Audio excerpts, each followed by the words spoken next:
তোমরা যদি চাও যে কাস্টমাইজ কোনো প্রোডাক্ট তোমাদের জন্য আমি তৈরি করে দেবো, তাহলে অবশ্যই আমাদের অনলাইন যে নাম্বারটা নিচে যাচ্ছে সেই নাম্বারটাতে অবশ্যই ফোন করে জানাবে। তোমাদের জন্য স্পেশালি আমি নিজের হাতে করে প্রোডাক্ট বানিয়ে দেবো।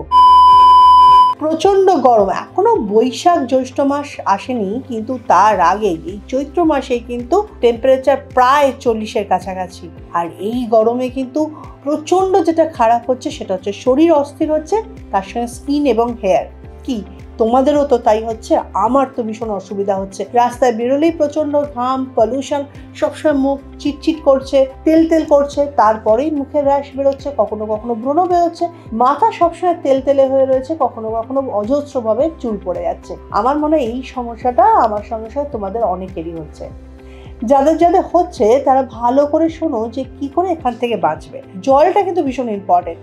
নিয়ম করে 5 থেকে 6 লিটার জল কিন্তু কন্টিনিউ খাও, কারণ যে পরিমাণ সবাই ঘামছে আমার তো মনে হচ্ছে তার থেকে বেশি ঘেমেই জল বার করে দিচ্ছে শরীর থেকে। তাতে কিন্তু আমাদের শরীর যেমন অস্থির হচ্ছে, তার সঙ্গে স্কিনও কিন্তু তার হাইড্রেশন হারিয়ে ফেলছে। তাই স্কিন এবং শরীরকে ভালো রাখার জন্য জলের পরিমাণটা কিন্তু একটু বেশি খাওয়া দরকার। আর হ্যাঁ, শুধু যে প্লেন জল খাবে তা না, ডাবের জল খেতে পারো, ফলের রস খেতে পারো। আর ডাবের জল খাওয়ার সঙ্গে সঙ্গে অল্প একটু ডাবের জল নিয়ে মুখেও লাগিয়ে দিতে পারো, এটা কিন্তু স্কিনের পক্ষে ভীষণ ভালো। আর একটা ফল তোমরা ভীষণভাবে গরমকালে খেতে পারো, যেটা ভীষণভাবে অ্যাভেলেবেল, সেটা হচ্ছে তরমুজ। কারণ তরমুজে 85% ওয়াটার থাকে, খাওয়াও ভালো আর স্কিনে লাগানোর জন্য ভালো, টোনিংয়ের জন্য ভীষণ ভালো। তো যেটা ইচ্ছা তোমাদের সেটাই করতে পারো। অনেকেরই ধারণা যে সানস্ক্রিন লাগাইনি তাতে স্কিনটা কালো হবে, পরে পরিষ্কার করে দেবো, কিন্তু তোমাদের এটা মনে রাখতে হবে যে সানরে শুধুমাত্র কিন্তু আমাদের স্কিনকে ট্যান করে তা নয়, স্কিনের গভীরে গিয়ে টিস্যুগুলোকে নষ্ট করে এবং স্কিনকে ভীষণভাবে ড্রাই ড্যামেজ করে দেয়। তার মানে বুঝতে পারছো তো, খুব তাড়াতাড়ি কিন্তু তোমাদের স্কিনের বয়সটা আরো বেড়ে যাবে। কারণ স্কিন ড্রাই হওয়া মানে স্কিনের মধ্যে রিঙ্কেল আসবে, স্কিনের গ্লোটা হারিয়ে যাবে, স্কিনের জৌলসটা হারিয়ে যাবে, ওভারঅল তোমাকে আরো অনেক বেশি বয়স্ক দেখতে লাগবে। তাই বলবো এই গরমে প্রতিদিন রাস্তায় বেরোনোর আগে অবশ্যই সানস্ক্রিন লাগিয়ে রাস্তায় বেরোবো। আর হ্যাঁ, সঙ্গে ছাতাটা নিতে ভুলো না, একটা সানগ্লাসও নিও। এগুলো কিন্তু তোমাকে অনেক বেশি প্রোটেকশন দেবে। তোমাদের মধ্যে অনেকেরই হয়তো শুধু শরীরে নয়, তার সঙ্গে মাথাটাও খুব ঘামছে। কি তোমাদের ঘামছে? কি যদি ঘেমে থাকে তাহলে এখন থেকেই সতর্ক হয়ে যাও, কারণ ঘাম যার মাথায় বেশি হবে তার কিন্তু ফাঙ্গাল ইনফেকশন হওয়ার চান্সটা বেশি থাকে, তার অয়েলি ড্যান্ড্রফটা হয় এবং আলটিমেট গিয়ে চুল ঝরে পড়ে যায়। তাই যখনই মাথা বেশি ঘামবে ভালো মতো করে শ্যাম্পু করে চুলটাকে পরিষ্কার করে ফেলো। যাদের ছোট চুল আছে বা ছেলেদের কথা বলবো যে প্রত্যেকদিনই শ্যাম্পু করে নেওয়া ভালো। এই গরমকালে শ্যাম্পু করার সঙ্গে সঙ্গে এমন একটা শ্যাম্পু ইউজ করতে হবে যেটা স্কিনের পিএইচ ব্যালেন্সটাকে নর্মালে রাখে। সেক্ষেত্রে বলবো স্ক্যাল্প কেয়ার শ্যাম্পুটাকে ইউজ করতে। এটা চুলটাকে কেয়ারও নেবে এবং স্ক্যাল্পটাকেও কেয়ার নেবে। আরও একটা জিনিস করতে পারো ঘরোয়াভাবে, সেটা হচ্ছে খানিকটা নিম পাতা ফুটিয়ে জল তৈরি করে নাও। প্রতিদিন স্নানের শেষে সেই জলটা মাথা থেকে ঢেলে নাও। এটা কিন্তু তোমাদের মাথা এবং শরীরকে ভালো রাখবে। তবে যারা যারা ভাবছো যে নিম পাতা কোথায় পাবো, সেটা রোজ ফোটাবো, সেটা মাথাতে ঢালবো, তাতে একটু চটজলদি কোনো সলিউশন, সেটাও কিন্তু আমার কাছে রয়েছে। সেটা হচ্ছে অঙ্কুশ। অঙ্কুশ হচ্ছে আয়ুর্বেদিক অ্যান্টিসেপটিক প্রপার্টি রয়েছে, যার মধ্যে রয়েছে নিম, তুলসী, হলুদ এবং কুড়। এই 4 রকম সংমিশ্রণে তৈরি করা হয়েছে অঙ্কুশ। প্রত্যেকদিন চানের শেষে 1 মগ জলে অঙ্কুশ মিশিয়ে স্নান করে ফেলো।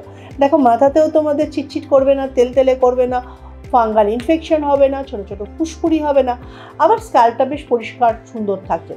ওভারঅল স্কিনের মধ্যে ব্রণ হবে না, র্যাশ হবে না। অনেক সময় হয় না জামা কাপড় পরেও র্যাশ বেরোচ্ছে, পলিউশনের র্যাশ বেরোচ্ছে, কারণ এই গরমে যত বেশি ঘামবে তত বেশি পলিউশন কিন্তু তোমাদের স্কিনে এসে জমবে। তোমাদের মধ্যে কার কার চুল বেশি ঘামে তারা কিন্তু একটু বেশি সতর্ক হয়ে যাও, কারণ তাদের কিন্তু চুল পড়ার সমস্যা নয় আছে, নয় আগামী দিনে হবে।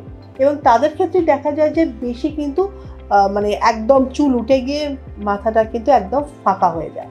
তো সেক্ষেত্রে তোমাদের বলবো, যদি কারোর সমস্যা এরকম থাকে তখন এখন থেকে অ্যালোপেক্স পেনটা অ্যাক্টিভ 10টা লাগাতে শুরু করে দাও। এটা যেমন স্ক্যাল্পকে পরিষ্কার পরিচ্ছন্ন রাখে, তেমন স্ক্যাল্পকে ইনফেকশন মুক্ত রাখে এবং নতুন চুল গজাতে সাহায্য করে এবং অত্যাধিক চুল যদি পড়ে সেটাকেও কন্ট্রোলে করে। তোমাদের অনেকের ধারণা হয়তো শীতকালে বেশি চুল ড্রাই হয়, কিন্তু গরমেও বেশি ড্রাই হয়, কারণ প্রখর রোদ্দুরটা যখন মানে স্ক্যাল্পে এসে পড়ে তখন চুলটাকে কিন্তু একদম ড্রাই শুকনো করে দেয়। তো সেক্ষেত্রে কিন্তু কন্ডিশনার ভীষণভাবে দরকার। তোমরা বাড়িতেই কয়েকটা কন্ডিশনার বানিয়ে নিতে পারো, যেমন দই দিয়ে তোমরা কন্ডিশনার তোমরা সবাই জানো, তবে দই প্লেন দইয়ের সঙ্গে একটু মধু মিশিয়ে লাগিয়ে নিতে পারো। কখনো বা 1 মগ জলে 4 চামচ মধু মিশিয়ে সেটাও চুলটাকে ধুয়ে নিতে পারো, সেটাও কিন্তু খুব ভালো কন্ডিশনার হতে পারে। তোমরা যদি চাও যে কেয়াশেড আরোমা থেরাপি কোনো প্রোডাক্ট ইউজ করতে, সেক্ষেত্রে তোমাদের আমি বলবো যে আমাদের হেয়ার প্রোটিন প্যাক যেটা রয়েছে সেটা প্রতিবার শ্যাম্পু করার পর চুলে লাগাও, তারপর 5-7 মিনিট বাদে ধুয়ে দাও। সঙ্গে সঙ্গে দেখবে চুলটাকে কন্ডিশনিং হয়ে যাচ্ছে। আর এই কন্ডিশনারের মধ্যে কিন্তু অ্যাভোকাডো বাটার আছে, যার ফলে চুলটা খুব নরম তুলতুলে সফট হয়ে যায়। তো তোমাদের হাতে ছেড়ে দিলাম যে তোমাদের কোনটা সুবিধা সেটাই তোমরা করতে পারো। আশা করি এবার গরমকালে কিন্তু ঘাম থেকে যাদের চুল পড়তো সেটা কিন্তু আর হবে না। পরের দিন আসবো অন্য কোনো ভিডিও নিয়ে যেখানে তোমার সমস্যার অবশ্যই উত্তরটা থাকবে।